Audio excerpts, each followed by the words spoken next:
Namaskar. Good afternoon. Chapter 2 আগতে Introduction to the Philosophy of Upanishad এই চ্যাপ্টাৰটো last day আলোচনা কৰি আছিলোঁ যাৰ হাফ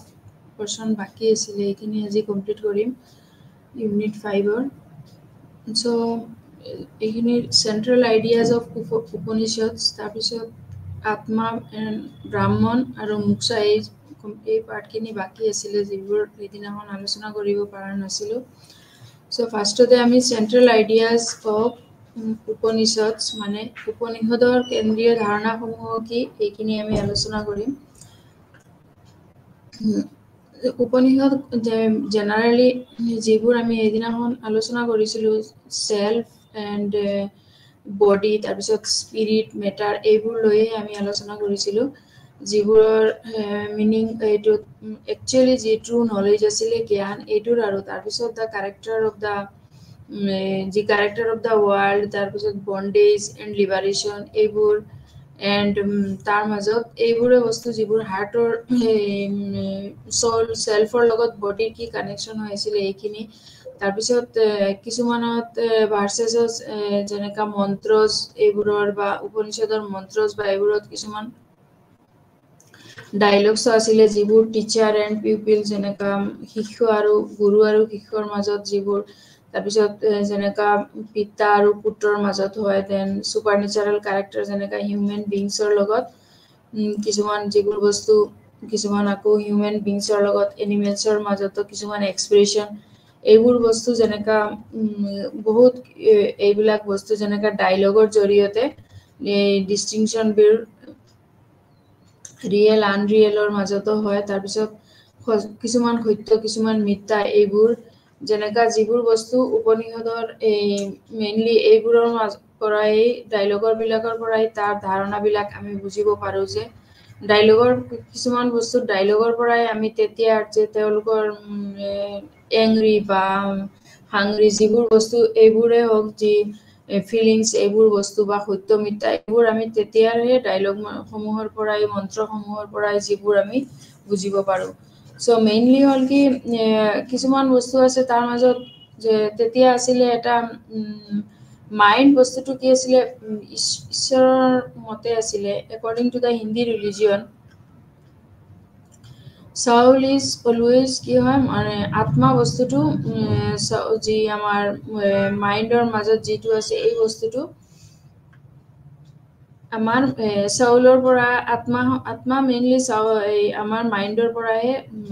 গোটেই যিমান মানুহ আছে পৃথিৱীত চবৰে কি হয় চাউল বেলেগ বেলেগ হয় তাৰপিছতো হিন্দু শাস্ত্ৰ মতে কিছুমান বস্তু যেনেকা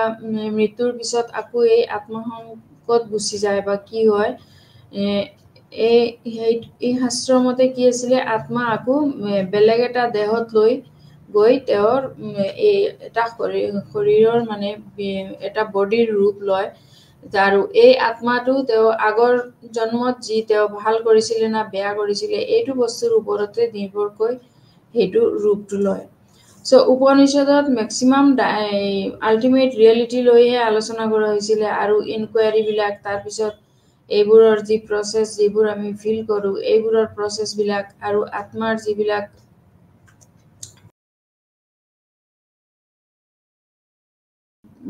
এইটো বস্তুৰ মাজৰ পৰা ওলাই আহিছিলে এই উপনিষদৰ পৰা যেনেকা কিছুমান বস্তু বিদ্যা অবিদ্যা মেইনলি তাতে বিদ্যা অবিদ্যা যিবোৰ বস্তু সত্য আছিলে এইবোৰ আছিলে বিদ্যা আৰু যিবোৰ বস্তু মিথ্যা আছিলে নলেজ নহয় এইবোৰকে অবিদ্যা বুলি কোৱা হৈছিলে সো যেনেকা বিদ্যা অবিদ্যাৰ মাজতো কিছুমান বস্তু যিবোৰ অমৰতা বুলি কওঁ আৰু অবিদ্যাত যিবোৰ তেওঁলোক কেঁচাৰা বুলি ইম্পাৰমানেণ্ট বুলি কোৱা হৈছিলে according to Sanskrit ward so তাৰ মাজতেও এতিয়া এইখিনিৰ যদি আমি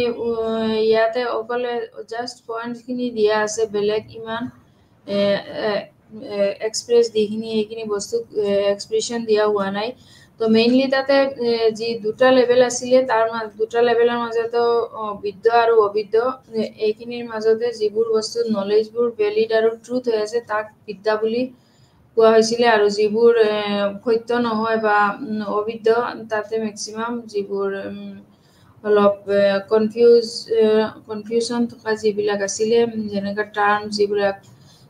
সত্য নহয় এইবোৰক সেইটো পৰ্যায়ত নি ৰখা হৈছিলে যিবোৰ বিদ্যা অবিদ্যাৰ মাজত বা ডিষ্টিংশ্যন বিদ্যা অবিদ্যাৰ মাজত এইখিনিৰ লগতে যি ৰিলেশ্যন হৈ আছিলে দুটা লেভেলৰ মাজত এই বস্তুবোৰৰো তেখেতসকলৰ মাজতে এইগুণ বস্তুটো তেওঁ ভালকে এক্সপ্ৰেশ্যন দিয়া হৈছিলে আৰু টেক্সট প্লেচ দিয়া হৈছিলে চ' এই লেয়াৰৰ মাজত ট্ৰেন্সেণ্ডেণ্টেল আৰু ইম্পিৰিকেল টু চে এইটো ব্ৰাহ্মণ আৰু ফেনমেনেল ৱৰ্ল্ড বুলি ক'ব আৰু এইখিনিও লোৱা হৈছিলে তো তাৰপিছত হ'ল আত্মা আৰু স্বৰূপ মানে আত্মা মিন্স ৱাৰ্ড আত্মা মিন্স আত্মা এণ্ড স্বৰূপ মিন্স হ'ল কি ব্ৰাহ্মণ বুলি ক'ব পাৰোঁ আমি যাৰ আল্টিমেট ৰিয়েলিটি আছিলে এইটো ব্ৰাহ্মণ চ' তাতে ফিলচফিকেল মেথডছ ইন উপনিষদত আছিলে এইটো হ'ল কি এটা মানে উপনিষদে হ'ল মেইনলি এটা ডায়লজিকেল পদ্ধতি বুলি হৈ গৈছে বুলি কোৱা হৈছে তাতে বিকজ তাতে বহুত কেইখন এনেকা বক্তা যিবোৰৰ দুইজন বক্তাই হওক বা এজনেই হওক যিবোৰ বক্তা তেওঁলোকৰ মতে বেলেগ বেলেগ মত দি আছিলে আৰু সেইটো কাৰণে এইবোৰ উপনিষদত তাক কি বুলি কোৱা হৈছে ডায়লজিকেল পদ্ধতি চ' তাতে বহুত কিবা এক্সপ্ৰেশ্যনছ এণ্ড যিবোৰ আৰু কিছুমান জ্ঞান নলেজ এইবোৰো তাতে উপনিষদত সোমাই আছে চ' মেইনলি উপনিষদ হৈছে কি এটা ডায়লজিকেল পদ্ধতি আৰু ডেট মিনছ ৱাৰ্ড এটা নহয় এটা পদ্ধতি নহয় তাতে দুটা বা দুটাৰ ওপৰত পদ্ধতি চ' এনেধৰণে যি সংলাপ হয় কেৱল তেতিয়াহে সম্ভৱ হয় যে যেতিয়া দুজন বক্তাইহে যেতিয়া দুজনে সন্মুখত থকা অৱস্থাত যেতিয়া সংলাপৰ মাজত যদি এজনৰ সংলাপ কাজিয়াৰ নিচিনা হয় আৰু এজনৰ ভাল হয় তেতিয়াহ'লে সংলাপ কেৱলহে কি হ'ব সম্ভৱ হ'ব চ' সংলাপ তেতিয়াই সম্ভৱ হ'ব যেতিয়া দুজনেই নিজৰ ভিউ ব্যক্ত কৰিব আৰু একমত হ'ব তাৰপিছত কথা কওক আৰু ইজনে সিজনৰ কথা শুনিব দুজনে কথা ক'ব লাগিব আৰু এজনে যদি কথা কোৱা অৱস্থাত যদি এটা ৰং ওলায় তেতিয়া দুই নম্বৰজনে সেইটোত তাতে ক'ব লাগিব যে দিছ ইজ ৰং চ' ইজনে সিজনৰ চিন্তাধাৰা বুজিব আৰু দুখন পৃথিৱীতে বাস নকৰিব যাৰ বিষয়বস্তু সম্পূৰ্ণৰূপে পৃথক দুখন পৃথিৱীতে এখন হ'ল কি মৃত্যুৰ পিছত আৰু এখন হ'ল পৃথিৱীতে এতিয়া দুখন পৃথিৱীত মানে কি হ'ল মৃত্যুৰ পিছত আমি বেলেগত গৈ থাকোঁ ঈশ্বৰৰ আণ্ডাৰত তেতিয়া আমি কি কৰোঁ যিবোৰ পাব লগা শাস্তি হওক আৰু বা পুণ্য হওক এইবোৰৰ মতেহে আমি তাৰ অহা জনমত নিজৰ যি দেহাৰ ৰূপ হওক বা যি কি ৰূপত আহিব তেতিয়া তেওঁৰ পুনৰ্জন্মৰ কামখিনিতে তেওঁৰ এইটো জন্মতে হিচাপটো এইটো কৰিব লাগিব চ' অট'মেটিকেলি এইটো কি হ'ল আমাৰ আগৰ জন্মৰ যিবোৰ পাপ আছিলে পুণ্য আছিলে এইখিনি আহিহে এইটো এই জন্মৰ তাতে জমা হ'ল চ' এই বস্তুটো যি ৰানিং চলি আছে সেইটো তেনেকাই তেতিয়াৰ পৰা চলি আছে যে এটা মই এক্সাম্পল দি বুজাই দিওঁ যেনেকা চাপ'জ আজি যিটো আজি এটা দেহাত যোনটো ৰূপ ল'লে চাপ'জ এইটো জন্মত এজন ব্যক্তি কি কৰিলে ভাল কাম কৰা নাই তেতিয়া তেওঁ 2 নম্বৰ যিটো ছেকেণ্ড জন্মত যাব যেতিয়া তেওঁ অট'মেটিকেলি কি কৰিব তেওঁৰ আগৰ জন্মৰ কামখিনি চাইহে তেওঁক এই যি এটা পাত্ৰৰ নিচিনা হয় তাতে দিয়া যাব আৰু তাৰপিছত এই যে যি বস্তুটো আকৌ টেষ্ট কৰিব লগা হ'ব যে তেওঁ ৱেডাৰ তেওঁ পাপ কাম কৰিছিলে না তেওঁ পুণ্য কাম কৰিছিলে তেওঁহে এইটোক আকৌ তেওঁৰ এইটো বস্তুক বুজাবলৈ দিয়া হ'ব যে চ' এইটো বস্তু ইজনে সিজনৰ চিন্তাধাৰাটো বুজিব আৰু দুখন পৃথিৱীত বাস নকৰিব যাৰ বিষয়বস্তু সম্পূৰ্ণৰূপে পৃথক আমি দুটা যাইতে একেলগতে এনেকা ফিক্স হৈ পেলাই থাকিব নোৱাৰো য'ত কিয়নো দুটা জাগাৰে ওয়েদাৰৰ পৰা লৈ কিনি কমপ্লিট বিষয়বস্তুবিলাক কমপ্লিটলি বেলেগ হয় সো এইবোৰ ফিলচফিকেল মেথডছ আছিলে ইন উপনিষদত তাৰপিছত হ'ল চেন্ট্ৰেল আইডিয়াজ অফ উপনিষদত ইয়াৰে মাজত কি কৰা হ'ল যে যি দাবী কৰা হ'ল যে বিদ্যা আৰু অবিদ্যা দুয়োকে জনা তেওঁৰ বাবে বিদ্যাই তেওঁক মৃত্যুৰ অতিক্ৰম কৰিবলৈ ক্ষমতা প্ৰদান কৰে এজনক জীৱিত কৰি তোলে আনহাতে বিদ্যাই তেওঁক অমৰত্বৰ সৈতে কি কৰিলে শক্তিশালী কৰি তুলিলে সো প্ৰকৃত জ্ঞানে সকলো দুখ আৰু ভয়ৰ পৰা মুক্তি জীৱনৰ এক আনন্দময় অৱস্থালৈ স্বাধীনতা মুক্তি প্ৰদান কৰিছিলে সেইটো হ'ল বিদ্যা শব্দটো যিটো আমাৰ নলেজ বা নলেজৰ পৰা আমি যি জ্ঞান লওঁ বা তাৰ পৰা আমাৰ পৰা বিদৰ পৰা আহৰণ কৰা হৈছে যাৰ অৰ্থ হ'ল কি জনা এণ্ড অনুভৱ কৰা চোৱা তাৰপিছত বুজি পোৱা সেয়েহে অবিদ্যাৰ অৰ্থ হৈছে নাজানিব অনুভৱ নকৰিব আৰু বুজি নেপাব সেম এইটোৰে অপজিটটো হ'ল বিদ্যা যাৰ অৰ্থটো হ'ল কি জনা অনুভৱ কৰা আৰু চোৱা বুজি পোৱা এইবোৰ পুৰা মানে বিদ্যাৰ অপজিটটো হ'ল কি অবিদ্যা নাজানিব অনুভূতি নকৰিব আৰু বুজি নেপাব সো এইবোৰ যদি আমি ৰিপ্লাই দিওঁ তেতিয়াহে এইটো কি হ'ব অবিদ্যা হ'ব that means what lack of knowledge তেওঁ অবিদ্যা সাপোজ আমাক কোনোবাই কোৱেশ্চন কৰিলে যদি এইটো বস্তু শৰ্টকাটতকে যে what is this and what is that তেতিয়াহে আমি যেন তেনেকাহে এক্সাম্পলৰ জৰিয়তেহে এইটো ক'ব লাগিব যে এই বস্তুটো যে জনা যিমানখিনি হ'ব এই অনুভৱ কৰা চোৱা যেতিয়া যে নাজানিব বুলি ক'লে অনুভৱ নকৰিব বা বুজি নেপাবিব সেইটোই আমি অবিদ্যাৰ মিন্স হোৱাট আমি এইটো বস্তুৰ বিষয়ে নাজানো আমাৰ একো নলেজ নাই আমি lake of knowledge so I cannot explain it এই বস্তুটো হ'ব or এইটো হ'ব কি অবিদ্যা হ'ব and বিদ্যাটোত হ'ব কি ইংলিশ হওক যি হওক তেওঁ এইটো বস্তু ক'ব যে I know this কোনে বিদ্যাৰ শব্দটো সংস্কৃত এইটোৱে ক'ব যে আহৰণ কৰা হৈছে and আমাক আহৰণ কৰা হৈছে আৰু যাৰ ফলতে অৰ্থ হৈছে জনা অনুভৱ কৰা চোৱা বুজি পোৱা সেয়েহে এইটোৰ এই চেন্ট্ৰেল আইডিয়াজ অফ উপনিষদৰ মাজতে দুটা আছে সো তাৰপিছত আমি আত্মা এণ্ড ব্ৰাহ্মণ এইখিনি চাওঁ what do you mean by atma means what soul atma means what soul ruh আমি বুলি ক'ব পাৰো ruh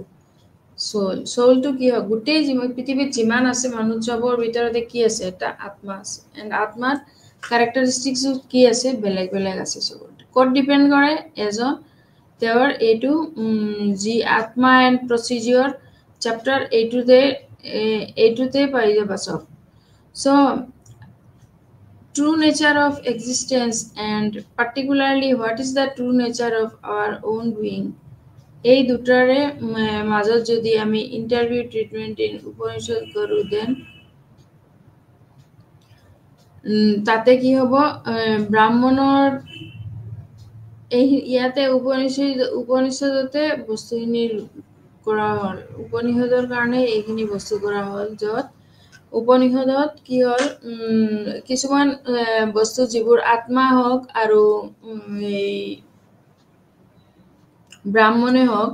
দুটা ব্ৰাহ্মণ means what absolute reality and atma is atma so all the এইবিলাক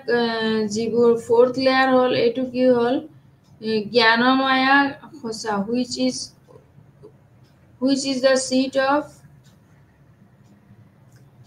self to এইটো যা তাৰ মাজত পাঁচটা layer the term atma is used in the উপনিষদৰ মেইন হ'ল তাতে মেইনলি পাঁচটা লেয়াৰ দিয়া হৈছে উপনিষদত এই পাঁচটাৰ উপনিষদৰ মাজত কি দিয়া হৈছে ফাৰ্স্ট লেয়াৰটো হল অনন্যমায়া অন্নমায়া কোষা first layer is what annamaya kosa first layer is what annamaya kosa means what is the meaning of the annamaya kosa so you must have to write the first the 5 layers with their name and in a page you just write down the 5 names of the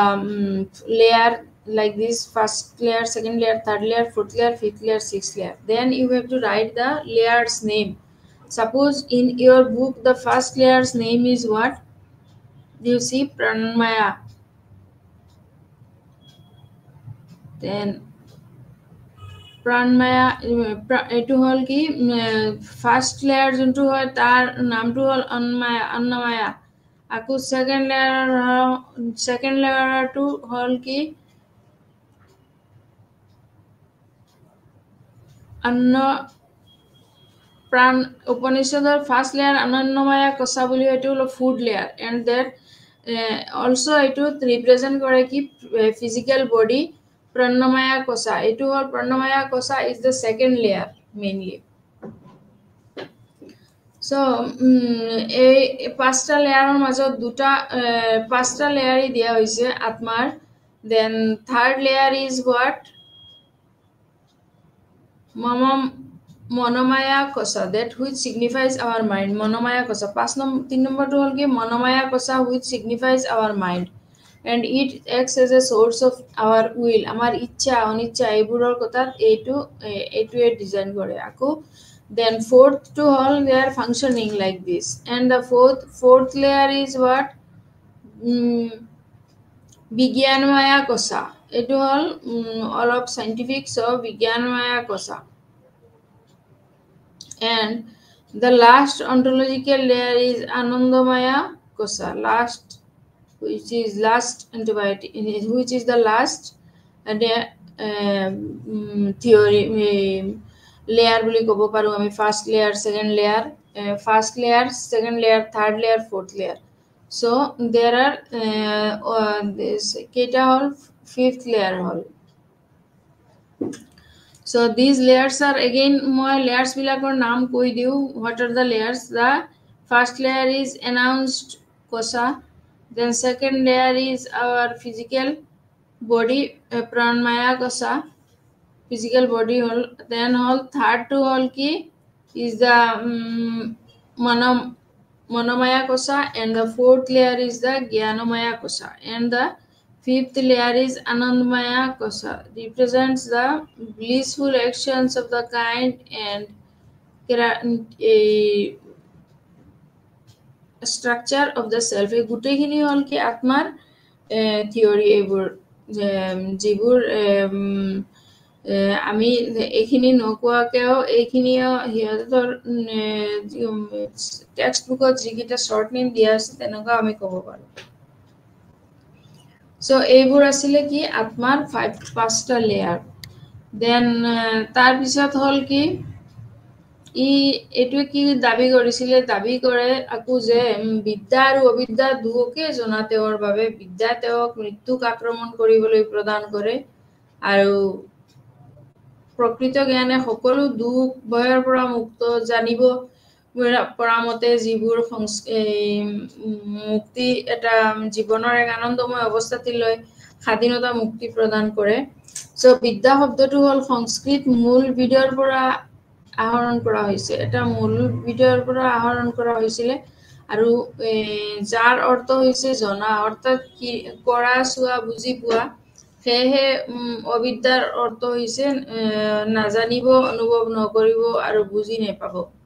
so এইখিনি হল বিদ্যা শব্দটোৰ এইটো বস্তু আমি note কৰিব পাৰো যে বিদ্যা শব্দটো সাংস্কৃতিক মূল বিদৰ পৰা আহৰণ কৰা হৈছে যাৰ এইটো অৰ্থই হৈছে জনা অনুভৱ কৰা আৰু চোৱা বুজি পোৱা সো হেহে অবিদ্যাৰ অৰ্থ হৈছে নাজানিব অনুভৱ নকৰিব আৰু বুজি নেপাব সো এইবোৰ আছিল সেন্ট্ৰাল আইডিয়াজ অফ উপনিষদ তাৰ পিছত আত্মাৰ মাজত যি আমি পাঁচটা থিয়ৰি পালো এইখিনি তাৰ পিছতো বৃহৎ আৰণ্যক এইটো উপনিষদে আত্মগত ব্ৰাহ্মণ বুলি নিৰ্বাহ কৰিছিলে বৃহৎ আৰণ্যক উপনিষদে কি কৰিছিলে ব্ৰাহ্মণগত ব্ৰাহ্মণ বুলি বৰ্ণনা কৰিছিলে আৰু ইয়াক সকলোবোৰৰ সৈতে সংযুক্ত কৰে আৰু এইটো সকল গোটেইকেইটাৰ লগত সংযুক্ত কৰে প্লাছ যি হ'ব পাৰে সকলো হ'ব পাৰে এজন স্বাভাৱিক ইচ্ছা এজন বেয়া যি আনমা সাৰ্বজনীন ব্ৰাহ্মণ কি ফিউজ কৰিব পাৰে এনে এটমেনকে ইমান মৌলিক বুলি গণ্য কৰা হৈছিলে আৰু যি কিছুমান চক্ৰই ইয়াৰ ব্ৰাহ্মণৰ সৈতে চিনাক্ত কৰিছিলে তেতিয়া হিন্দু চিন্তাধাৰা বিভিন্ন প্ৰণালীৰ যি চিন্তাধাৰাৰ যি দৰ্শনৰ ভিতৰত যি প্ৰণালী পৰিছে এইটো প্ৰণালীৰ ভিতৰতে বেদান্ত হৈছে এটা দৰ্শনৰ ভিতৰত বিশেষভাৱে আত্মেনৰ সৈতে জড়িত সো এইখিনি আছিলে হোৱাট ইজ আত্মা এইখিনিৰ হোৱাট ইজ আত্মা এইটোৰ আজিলৈকে কোনেও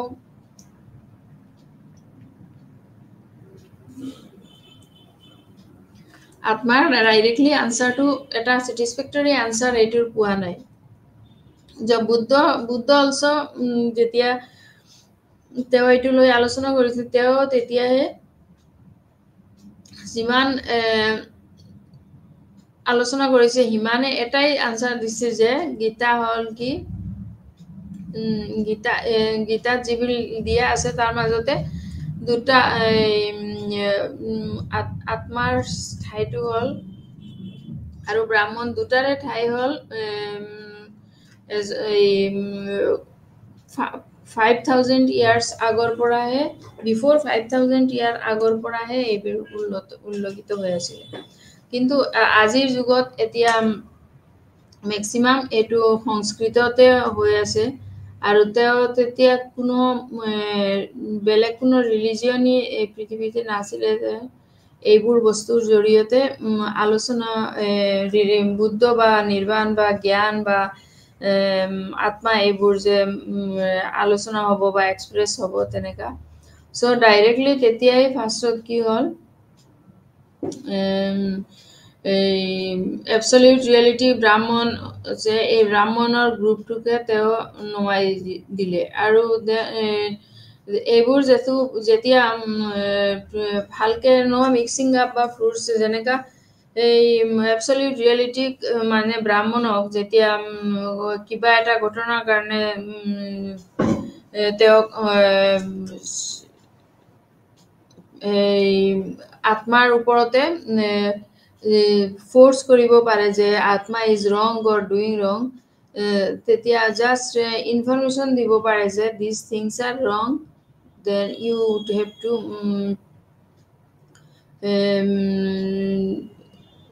নো মিক্সিং আপ কৰিব নোৱাৰিবা এন্ড নহলে অৰ কি হ'ব fruits of actions are same and as the different senses and the ego the soul represents হয় সো গীতা যেতিয়া সংস্কৃতত গীতাখন কমপ্লিটলি সংস্কৃততে লিখা হৈছিলে বিকজ তেতিয়াহে ইণ্ডিয়া যথেষ্ট কি আছিলে ডেভেলপড আছিলে এণ্ড ইমান পুথিভঁৰালবোৰ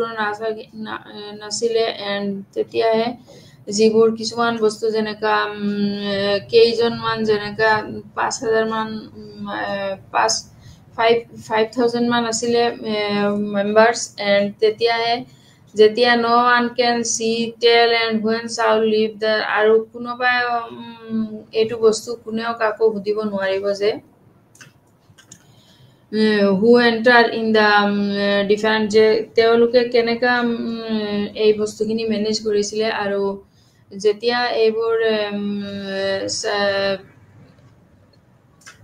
গীতাত যিবিলাক সংস্কৃতত বিকজ এটা ট্ৰেন্ড আহি যায় সাপোজ আজিৰ যুগত কিবা বস্তুটো আলোচনা কৰিব গলে কি কৰিব গলে ডাইৰেক্টলি গোটেই ইংলিছতহে কৰিব লগা হয় যদিও কেইদিনমান আগতে কৈছিলে যে 5 বছৰ নহলে will throw it but not like that So এই বস্তুবোৰ the last পৰিবৰ এইটো বস্তু last there is an absolute reality and the absolute reality and that is Brahman and all other individual যিবোৰ হয় তাৰপিছত consciousness হওক জীৱাত্মা হওক এই বস্তুবোৰক কি কৰে বা নিজৰ মাজতে ভাল নিজৰ মাজতে বেয়া বা এজনৰ ইচ্ছা কি কৰিব নকৰিব এজনৰ স্বাভাৱিক ইচ্ছা কি এই বস্তুবোৰ গোটেই তেওঁ সকলোবোৰৰ সৈতে সংযুক্ত কৰি লয় So বৃহদাৰণ্যৰ উপনিষদে আত্মাক ব্ৰাহ্মণ বুলি নিৰ্বাহ কৰে আৰু ইয়াক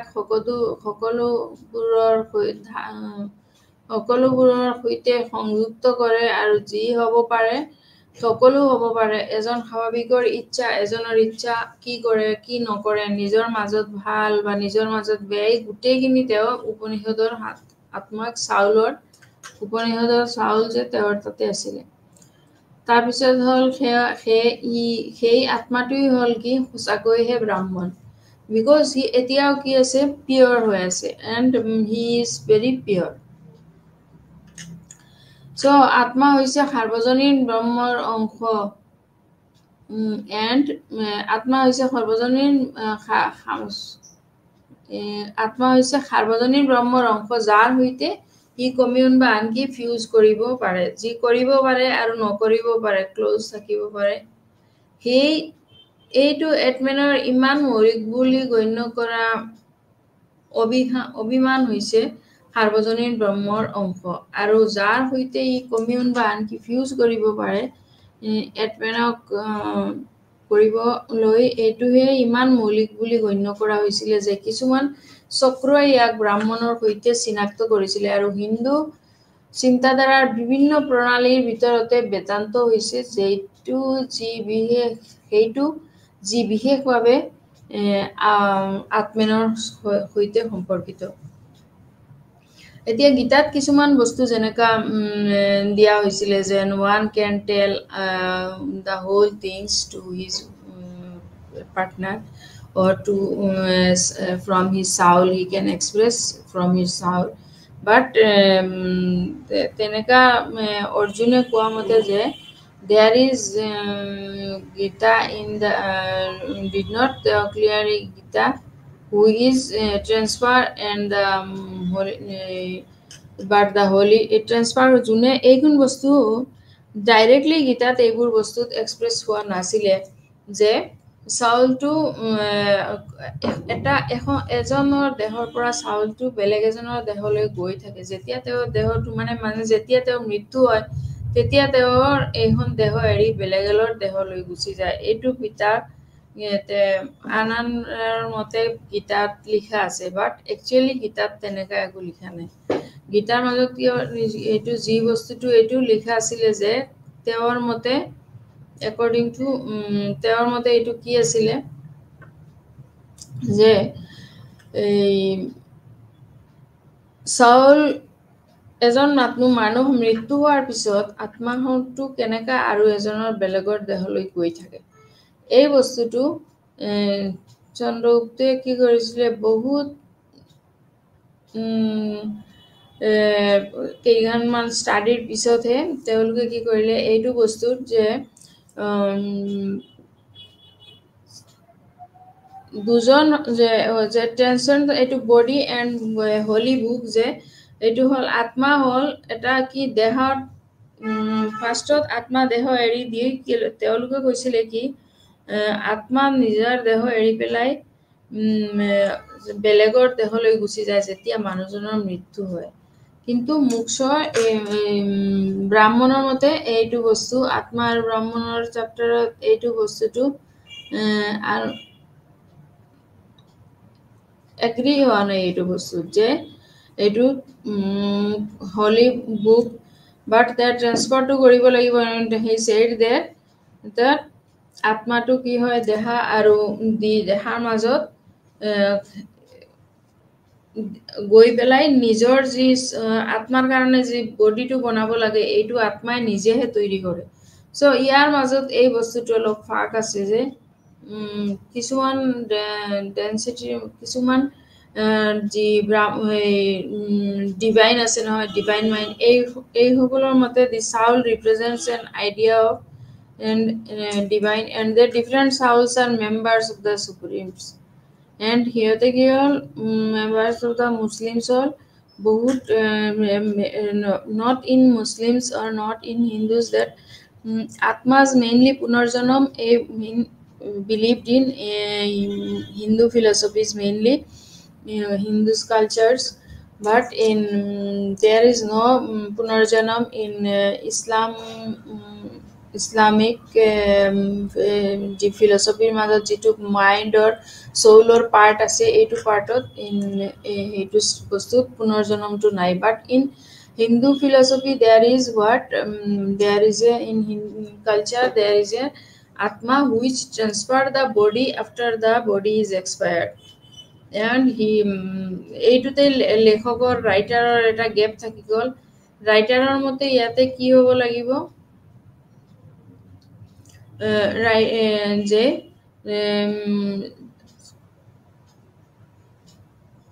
আত্মা এটা চাউলৰ পৰা ট্ৰান্সফাৰ হৈ পেলাই মৃত্যু হোৱাৰ পিছত বেলেগ দেহলৈ গুচি যায়, একৰ্ডিং টু দ্য ৰাইটাৰ। বাট তেনেকা ট্ৰান্সলেশ্যনৰ আগতে তেনেকা লিখা নাছিলে, বাট আফটাৰ ট্ৰান্সলেশ্যনৰ আগতে এনেকা বস্তুটো আছিলে যে চাউল আছে যদি চাউলে তেওঁৰ নিজৰ জাগাটো তেওঁ নিজে বনাই লয়, তেনেকা দিয়া হৈছিলে। বাট আফটাৰ আজিকালি কি হ'ল, আফটাৰ দ্য লেংগুৱেজ এখন যেতিয়া কিতাপখন মানে মেইনলি বেলেগ লেংগুৱেজলৈ ট্ৰান্সফাৰ কৰা হ'ল, যেতিয়া গীতাখন দেন তেতিয়া এই ট্ৰান্সফাৰ হোৱাৰ সময়তে চাগে ইয়াৰ পৰা এই লাইনটো নাথাকিলে যে এই দেহাটো কৃষ্ণই কোৱা মতে আৰু দেহাত আত্মাটো আহি দেহাত এনেকা দেহা ল'ব য'ত সি তাৰ নিজৰ এইটো ফিটিং কৰিব পাৰে। কিন্তু যোনে ট্ৰান্সফাৰ কৰিছিলে তেওঁৰ মতে আছিলে কি আত্মাটো এৰি পেলাই তেওঁ মৃত্যু হোৱাৰ পিছত আত্মাটো এৰি পেলাই তেওঁ বেলেগৰ দেহাতে যায় আৰু য'ত তেওঁ নাথাকে। চ' এইবোৰৰ বস্তুৰ মাজত এতিয়া যদি আমি ছেইম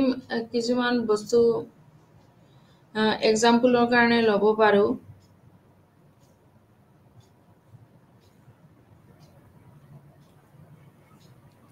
যেনেকা উপনিষদত ডিছকাছ কৰিছিলে আল্টিমেট ৰিয়েলিটি, ছেইম তেনেকা ব্ৰাহ্মণ এণ্ড যি আত্মা হয় এইটো এটা আজিলৈকেও এই আত্মাটোৰ বিষয়ে বিশেষকৈ এটা ছেটিছফেক্টৰী আনচাৰ পোৱা নাই। But whatever they have given the definition, এইটো this definition is also' we can not say that this definition is false. That's why definition is also এই বস্তুখিনি কমপ্লিটলি কাৰেক্ট হৈছে। এতিয়া আত্মা আৰু ব্ৰহ্মৰ একতাটো কি? What is the relation between আত্মা এণ্ড ব্ৰাহ্মণৰ চিমিলাৰিটি ছাপ'জ। চ' ব্ৰাহ্মণ হৈছে কি ব্যক্তিগত আত্মাৰ সাৰ্বজনীন আত্মা, আৰু আত্মাৰ অত্যাচাৰ আৰু প্ৰকৃত হৈ এই তৃপ্তি আত্মা একেবাৰেই সাৰ্বজনীন আত্মাৰ চূড়ান্ত লক্ষ্য হৈছে একতা অৰ্জন কৰাৰ বাবে সাৰ্বজনীন আত্মা আৱিষ্কাৰ কৰা হৈছে। That means what? ব্যক্তিগত আত্মাৰ সাৰ্বজনীন আত্মা আৰু আত্মাৰ অত্যাচাৰ যি এইটো ব্যক্তি আত্মা দুটাৰে কি হয় লক্ষণ এটা দূৰত্বত নাই, অলমষ্ট ছেইম হয়। আৰু অদ্বৈত বেদান্তত ব্ৰহ্ম আৰু আত্মাটো কি? চ' গতিকে আত্মানক ব্ৰহ্মাৰ সৈতে চিনাক্ত কৰা যি কেন্দ্ৰীয় চক্ৰ বুলি গণ্য কৰা হয়, এই অদ্বৈতৰ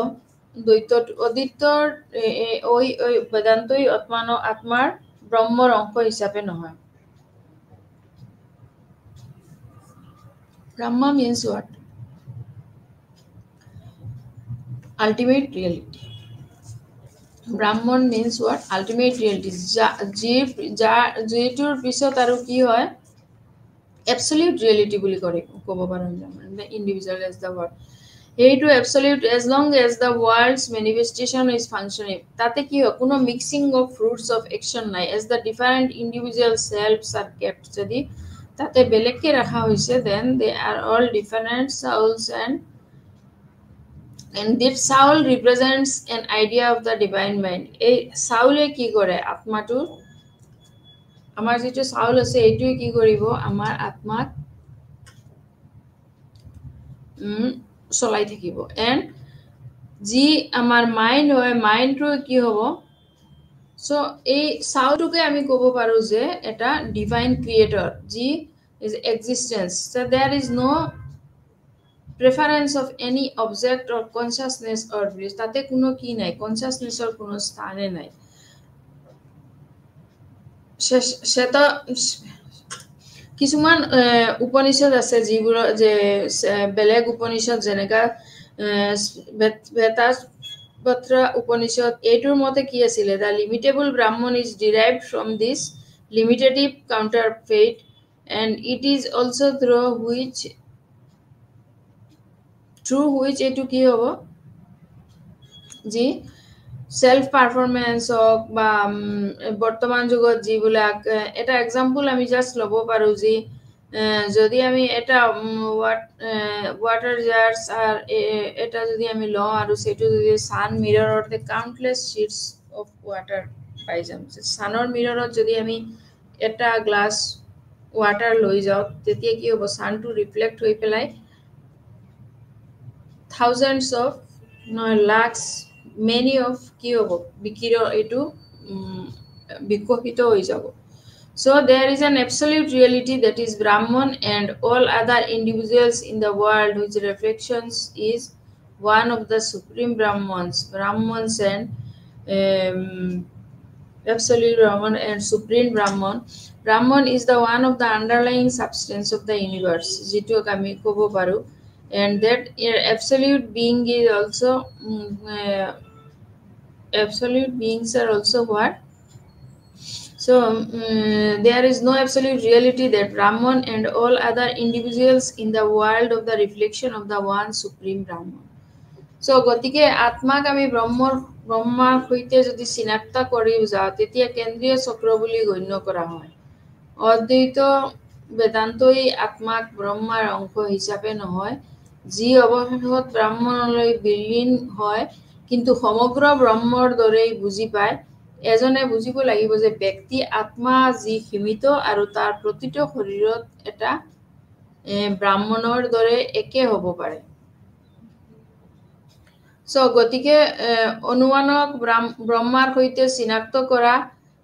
কেন্দ্ৰীয় চক্ৰ বুলি গণ্য কৰা হৈছিল। আৰু সেকেন্ডলি বেদান্তই আত্মাৰ ব্ৰহ্ম অংশ হিচাপে নহয় যে অৱশেষত ব্ৰাহ্মণলৈ বিলীন হ'ল। সো ব্ৰাহ্মণ হৈছে কি ব্যক্তিগত আত্মাৰ সাৰ্বজনীন আত্মা আৰু আত্মাৰ অত্যাচাৰ, আৰু প্ৰকৃতহে এই ব্যক্তিৰ আত্মা আৰু একে সাৰ্বজনীন আত্মাৰ লক্ষণ। দৰাচলতে ব্ৰাহ্মণ আৰু আত্মা দূৰত্বত নাই, কিন্তু মানুহৰ যি ফেইট এইবোৰৰ মাজত এইটো বস্তু এই সাৰ্বজনীনতা আত্মা ৰখাৰ আবিষ্কাৰ কৰা হয়। সো অদ্বৈত বিজ্ঞানৰ নিয়মিত যি আত্মা হয় এইটো হ'ল আত্মাৰ বিভিন্ন অংশ হ'ল চিনাক্ত কৰা কেন্দ্ৰীয় চক্ৰ বুলি গণ্য কৰা হয়। আৰু অদ্বিতীয় বেদান্তৰ গণ্য যিবোৰ অভিমান আত্মানক ব্ৰহ্মৰ হিচাপে নহয়, যি অৱশেষত ব্ৰাহ্মণলৈ বিলীন হয় কিন্তু সমগ্ৰ ব্ৰহ্মৰ দৰে বুজিব সমগ্ৰ ধৰ্মৰ দৰেই বুজিব পাৰে। বিকজ বহুত কেইবাৰ যেতিয়া আপ ডাউন হয় তেতিয়া অটোমেটিক্যালি কি হয় বস্তুটো লাৰ্জ হয়, এণ্ড দেন তেতিয়া আমি চিনাক্ত কৰিবলগীয়া সহজ হয়। সো অদ্বৈত বেদান্তক ব্ৰহ্ম আৰু আত্মাটো কি এইটো হ'ল, গতিকে আত্মানক ব্ৰহ্মৰ সৈতে চিনাক্ত কৰা অদ্বিতীয় চক্ৰ হিচাপে নহয় যে যি বেঙাৰ বিলীন হয়, যি ব্ৰাহ্মণলৈ যি বিলীন হ'ব এই সমগ্ৰ ব্ৰহ্মৰ দৰে বুজি পায়। এজনে বুজিব লাগিব যে ব্যক্তি আত্মা বা যি সীমিত বা প্ৰতিটো শৰীৰৰ এটা ব্ৰাহ্মণৰ দৰে একে হ'ব পাৰে। সো এইটো হল আমাৰ ব্ৰাহ্মণ আৰু আত্মাৰ মাজত যি ৰিলেশ্যন এইখিনি আছিলে সো দ্যাট মিনছ হোৱাট আমি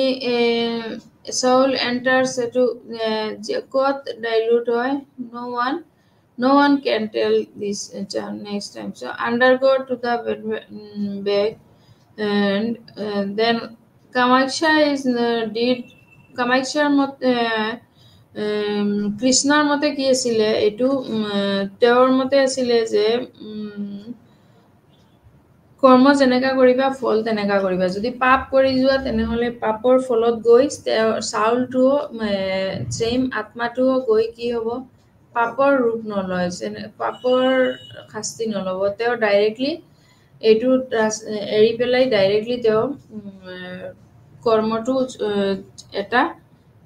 কামত গুচি যাব আৰু তাৰ পৰাই তেওঁ আৰু এজনৰ কৰ্ম হৈ পেলাই তাতে চাউলত সোমাই যাব so this is the process yate atma and ji brahman asile brahmanor majot ekhini asile parthokyo so etia ami next to hol ki moksha to keneka ahile kor pora ahile how we get moksha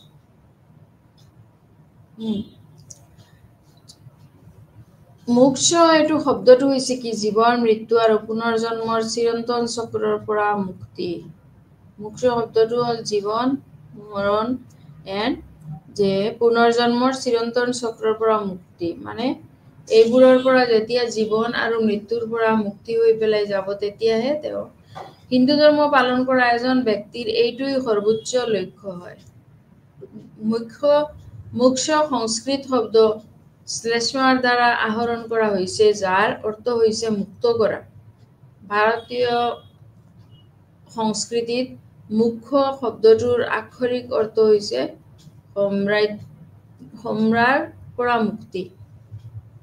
so যিজনে ব্ৰহ্মক জানে তেওঁ ব্ৰহ্ম মুণ্ডকা যি উপনিষদ আছিলে এইখনৰ পৰা জানে আৰু মোক্ষা প্ৰকৃততে নিজৰ প্ৰকৃত আত্মা সেয়া এইটোৰ বিষয়ৰ বাহিৰেও জানে দেন বাহিৰেও আন কোনো একো নহয় সেয়েহে মোক্ষাৰ বাহিৰে এইটো মোক্ষ যি এইটোৰ বাহিৰে অপৰিহাৰ্য এটা প্ৰকৃতি হয় ব্ৰাহ্মণ বুলি জনাব বাহিৰে তাৰো একো কৰিব লগা নাই so moksha jitu hoy according to moksha is what last part hoy ji purusharthor majot ki asile পুৰুষাৰ্থৰ মাজত ধৰ্ম অৰ্থ কাম আৰু মোক্ষ এই চাৰিটা স্টেপস আছিলে ফাৰ্ষ্টতে যাব ধৰ্ম তাৰ পিছত যাব অৰ্থ দেন কামা দেন মোক্ষ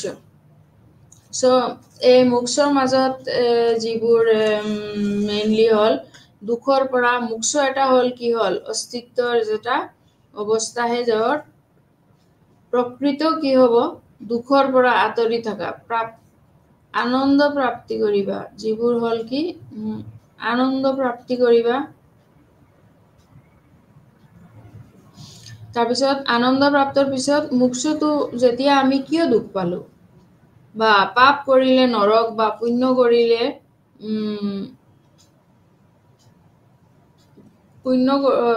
পাপ কৰিলে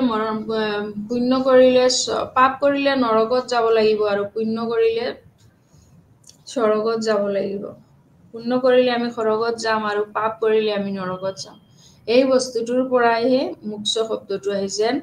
যে এইবোৰ বস্তুৰ পৰা আমি মোক্ষ মানে মুখ্য বিচাৰো মানে দুখৰ পৰা আঁতৰি থাকিব বিচাৰো তেতিয়াহে আমি আনন্দ প্ৰাপ্ত কৰিব পাৰো আৰু পৰা মুক্তি হল কি প্ৰেমৰ পৰা মুক্ত পালে কি মোক্ষ প্ৰাপ্ত কৰিলে সেইটো এটা হল সৰু এটা লাইনস যত কেনেকা কি হয় মোক্ষ প্ৰাপ্ত কৰে তো জেনাৰেলি ভাৰতীয় সংস্কৃতিত মোক্ষই পৰম পুৰুষাৰ্থ আৰু মুখ্য লবৰ মানৱ জীৱনৰ চৰম লক্ষ্য হয় সো মোক্ষ বা মুক্তি এইটো যিটোই হোক মোক্ষ ক'ব পাৰো বা মুক্তি লাভ ক'ব পাৰো এইটো হল পূৰ্বৱৰ্তী বন্ধনক খুজায়। মুখ্যৰ অৰ্থ হৈছে বন্ধন নিবৃত্তি বা বন্ধনৰ পৰা মুক্ত। ৰক্ত মাংসৰ দেহৰ বন্ধনৰ পৰা জীৱাত্মাৰ আকাৰত সেইটো বেছিকে, অৰ্থাৎ মানুহৰ মুক্তি লাভেই হল পৰম পুৰুষাৰ্থ বা পৰম কাম্য বস্তু। সো কাম আৰু অৰ্থ হল এইটো হল কি পুৰুষাৰ্থ। আৰু নেক্সট যিটো মোক্ষ হল এইটো হল কি পুৰুষাৰ্থ। বাট যেনে কামাখ্যা যেনে মোক্ষ আৰু ইয়াৰ কৰ্মক্ষেত্ৰৰ যিবোৰ আমি মোক্ষ সংস্কৃত শব্দ হয় এইটো জেনাৰেলি, আৰু সেইটো কাৰণে ইয়াতে মেক্সিমামে সংস্কৃত শব্দবোৰ ইউজ হৈছে। চ' ভাৰতীয় সংস্কৃতিত মোক্ষ শব্দটোৰ আক্ষৰিক অৰ্থ হল ক্ষমাৰ পৰা মানে মুক্তি খোজা। যেনেকৈ আমি লাইফটো পুৰা পাৰ কৰিলো, যেতিয়া যি কৰিলো গলো, দেন আৰু আমি এতিয়া একো নকৰো, বাছ নিজকে আমি ঈশ্বৰৰ নামত বিজি ৰাখিম, ব্যস্ত কৰিম। এই যে ষ্টেজটো হয় এইটোতে হল কি হয় মানুহে মোক্ষ বিচাৰে। চ' এইটোৰ ক্ষেত্ৰত কি হ'ব, এতিয়া আমি মোক্ষটো কেনেকৈ এচিভ কৰিম, হাউ we can achieve how is মোক্ষ এচিভড, মোক্ষ কেনেকৈ এচিভড হ'ব। এইটো হ'ল মোক্ষত জেনাৰেলি ধ্যানৰ জৰিয়তে নিজৰ ধৰ্ম প্ৰাপ্ত কৰি ভৌতিক জগতৰ পৰা বিচ্ছিন্ন হৈ আৰু এক ঐশ্বৰিক বুজাবুজি প্ৰাপ্ত কৰা হয়। চ' মোক্ষাই আত্মাক কি কৰে, ভৌতিক জগতৰ সংগ্ৰাম আৰু বেদনাৰ পৰা মুক্ত কৰে। তাৰপিছত আত্মাক জীৱন মৃত্যু আৰু পুনৰ্জন্মৰ অন্তৰহীন চক্ৰৰ পৰা বচায়। চ' মোক্ষক এটা ইম্পৰ্টেণ্ট দিয়া হৈছিলে স্থানটো। অৰ্থ আৰু পুৰুষাৰ্থৰ এটা অবিচ্ছেদ্য অংগ হয় আৰু। চ' মোক্ষক বিভিন্ন দাৰ্শনিকে সম্প্ৰদায়ে বিভিন্ন যি মানুহৰ যি বিকশিত হ'ব লগা আছিলে শক্তি, এইবোৰ তেওঁ বিভিন্ন ধৰণৰ যি মেইন পইণ্টছবোৰ যিবোৰ আছে, যেনেকা এজন ব্যক্তি যদি তেওঁ গোটেই জীৱনটো পাৰ কৰাৰ পিছত যেতিয়া তেওঁ নিজে বিচাৰে যে নিজৰ মনৰ পৰা তেওঁ ভাবি লয় যে মই বহুত পাপ কৰিলোঁ, এতিয়া আৰু মই এইবোৰ নকৰোঁ, জাষ্ট কেইদিনমান ভালকৈ গোটেইখিনি এৰেঞ্জ কৰিম থাকিম। চ' এই বস্তুটোত কামৰ মাজত মোক্ষক বিভিন্ন এটা পুৰুষাৰ্থৰ পূৰণৰ দ্বাৰাহে মানুহৰ জীৱন স্বাভাৱিক আৰু সুষমভাৱে বিকশিত হ'ব পাৰে, আৰু মানুহে সুস্থ শৰীৰ আৰু সুস্থ মনৰ অধিকাৰী হৈ পৰম যি জীৱনৰ এটা সুখ এইটো বিকশিত হয়, আৰু মানুহে সুস্থ শৰীৰৰ আৰু সুস্থ সবলৰ পৰা আদি অধিকাৰী হৈ পৰম পুৰুষাৰ্থ মোক্ষৰ দিশে আগুৱাই লৈ যাব পাৰে। চ' মোক্ষ সম্পৰ্কে ভাৰতীয় সকলো ধাৰণাই মানৱকেন্দ্ৰিক হয়। ভাৰতৰ যি মনীষীসকলৰ মতে মানুহ আন জীৱৰ দৰে সাধাৰণ জীৱ নহয়, বহুতৰ ৰক্ত মাংসৰ দ্বাৰা বহুতৰ মোক্ষক এইবিলাক বিভিন্ন সম্প্ৰদায়ে মোক্ষক বিভিন্ন নামত দি তেওঁলোকক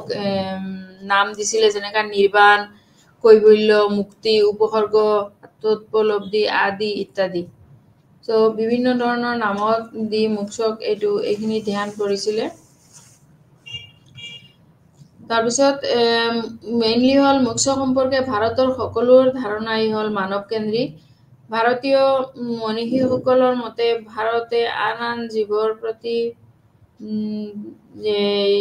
সাধাৰণ জীৱ নহয়। চ'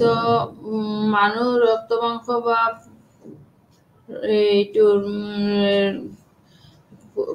একটা পিণ্ড নহয়, ৰক্ত মাংসৰ পিণ্ড মাত্ৰ নহয়, তেওঁ এটা সাধাৰণ জীৱ নহয়। সো মৃত্যুহীন আত্মাই মানুহৰ প্ৰকৃত স্বৰূপ হয় আৰু অধিকাংশ দাৰ্শনিক সম্প্ৰদায়ৰ মতে সকলো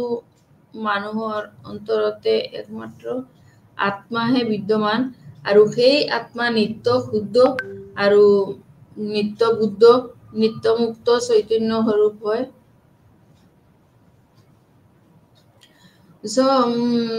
কিছুমান মানুহ অৰ্থাৎ জীৱাত্মা জীৱৰ দেহৰ বন্ধনতো থাকে আৰু জীৱে অজ্ঞানবশতঃ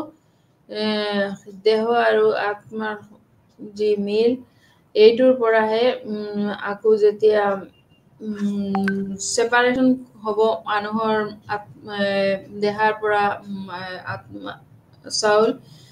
তেতিয়াহে তেওঁ কি কৰিব আকৌ এটা নিজৰ এটা যেন কিবা নাইকিয়া হ'ব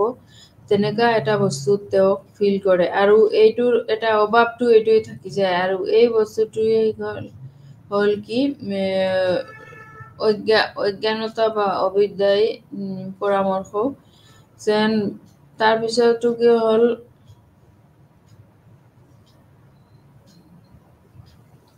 দেহ আৰু আত্মাক অভিন্ন বুলি গণ্য কৰে যদিও তাৰপিছতো কি হয় এটা তেওঁলোকে দুটাই এটা আৰু এটাৰ লগত ক্ল'জলি ৰিলেটেড হৈ আছিলে যেতিয়া সেইটো কাৰণেহে এজন মানুহে কৃষ্ণই অৰ্জুনক কৈছিলে যে যেতিয়া এজন মানুহে কৰ্মযোগত কাম কৰে তেতিয়াহে তেওঁ প্ৰকৃত মুক্তি লাভ কৰে।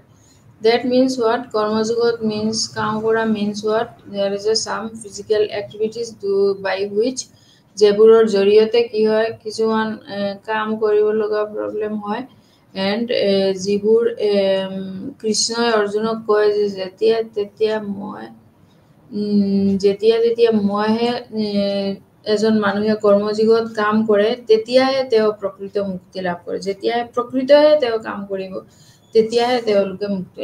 এইটো আছিলে কৃষ্ণৰ ডায়লগ আছিল। চ' যেতিয়া তেতিয়া এক আনন্দময় শূন্য অৱস্থান আগত অৱস্থান কৰে। চ' বৈদিক দৰ্শন মতে মুখ্য বা মুক্তি এই দুই প্ৰকাৰৰ জীৱন মুক্তি যি হয় এইটো হ'ল পৰম মুক্তি বা বিদেহ মুক্তি আৰু তাৰপিছত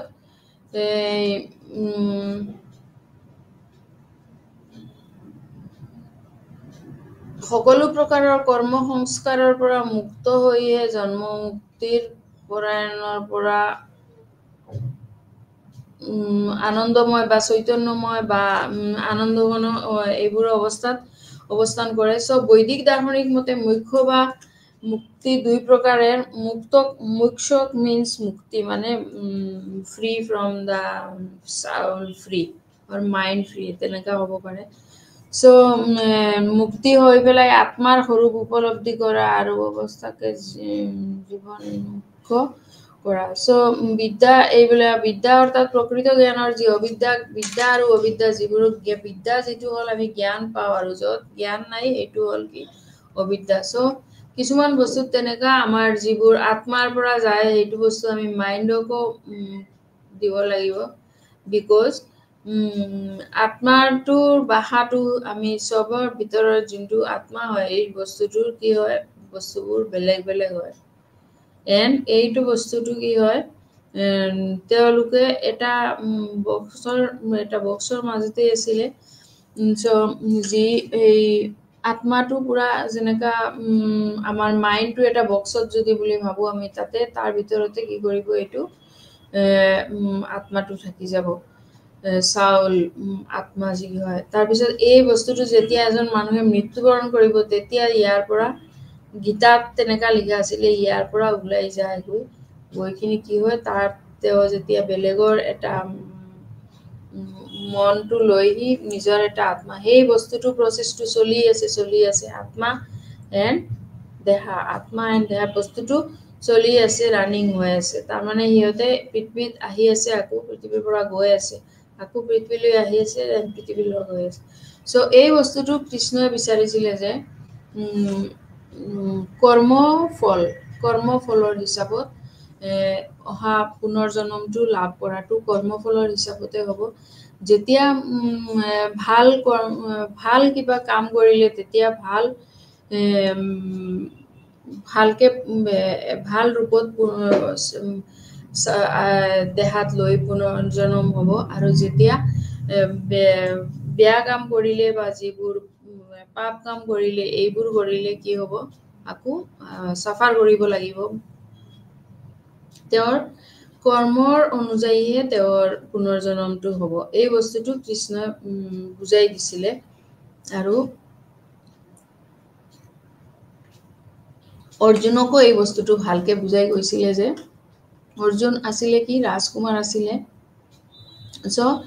তেওঁক ভালকে বুজাই গৈছিলে যে কৰ্মযুগত কাম কৰিহে তেতিয়াহে তেওঁ প্ৰকৃত মুক্তি লাভ কৰিব যদি তেওঁ কৰ্মযুগতহে ভাল কাম কৰে তেতিয়াহে এই ভাল কামৰ বিনিময়তে তেওঁ এতিয়া ভাল ফল হ'ব আৰু এই ভাল ফলৰ বিনিময়তে তেওঁ ভালকে আকৌ পুনৰ্জন্ম হ'ব চ' এই বস্তুটো কমপ্লিটলি তেনেকা ৰাউণ্ড চলি আছে যে পুনৰ্জন্ম হৈ আছে আকৌ আত্মাৰ সৃষ্টি হৈ আছে আকৌ এই জন্ম মৃত্যুৰ চক্ৰৰ পৰা মুক্ত হোৱা হয় এনেদৰেই তেওঁলোকে এই চৰম যিটো পুৰুষাৰ্থ হয় তেওঁ মনুষ্য জীৱনৰ চৰম লক্ষ্য মানে ভাল কাম কৰি যোৱাহে তেতিয়াহে এইটো চৰম পুনৰ তেওঁৰ লক্ষ্য চ' বেদান্তই যিবোৰ সেইকাৰণে বেদান্তই ধৰ্ম অৰ্থাৎ নীতিবোৰৰ যিবোৰ প্ৰৱৰ্তন কৰিছিলে এইবোৰে ধৰ্ম বা নীতি বিৰোধে মানুহক কি কৰিছিলে অন্তৰস্থ এটা আধ্যাত্মিক শক্তিৰূপে কাম কৰিছিলে আৰু এই কামৰ কাম শক্তিৰূপে কাম আৰু অৰ্থৰ প্ৰতি মাত্ৰাধিক লোভৰ সংযুক্ত কৰি পেলাইহে এইবোৰ কৰিছিলে আৰু এই যেতিয়া ধৰ্মটো বস্তুটো মেইনলি চব বস্তুটো ধৰ্মৰ পৰা আহিলে কিন্তু ধৰ্মটো আহিলে ক'ৰ পৰা ধৰ্মটো আহিলে পুৰুষাৰ্থ হিচাপে ধৰ্মৰ শব্দৰ অৰ্থটো ধৃঢ় ধাতুৰ পৰা আহিলে আৰু দেট মিনছ হোৱাট ধৃঢ় ধাতুৰ এইটোৰ অৰ্থটো হ'ল কি নীতিবোধ দেট মিনছ হোৱাট নীতিবোধ এণ্ড সেই ধৰ্মৰ শব্দটি হ'ল অতি ব্যাপকৰূপে আৰু পুৰুষাৰ্থ হিচাপে ধৰ্ম শব্দটোৰ অৰ্থ হৈছে মূল্যবোৰ বা ৰক্ষা কৰা চ' যি প্ৰজা মানুহৰ জাতৰ সমগ্ৰ বিশ্বত প্ৰকাশ কৰে সেয়েহে ধৰ্ম আকৌ যিবোৰ নীতি নিয়মৰ স্থান কাল পাত্ৰ নিৰ্বিশেষে হিচাপে সত্য অস্তেয় অহিংসা তাৰপিছত এইবোৰ গোটেইবোৰ য'ত সংস্কাৰ এইবোৰ বস্তুৰ ইত্যাদিৰ আক্ৰোধ আদি এইবোৰৰ বস্তুৰ জৰিয়তেহে মানুহৰ কি হয় অৱশ্যই পালনীয় যিবোৰ বস্তু কাৰণ ধৰ্মহীন ব্যক্তি তেওঁৰ মতে কি আছিলে ধৰ্মহীন ব্যক্তি পশুৰ সমান আছিলে চ' এই যে মোক্ষ যেতিয়া আত্মা এণ্ড ব্ৰাহ্মণৰ পিছত যি হয় এইটো হ'ল মোক্ষ আছিলে যিটো এইটো মোক্ষটোৱেই হ'ল কি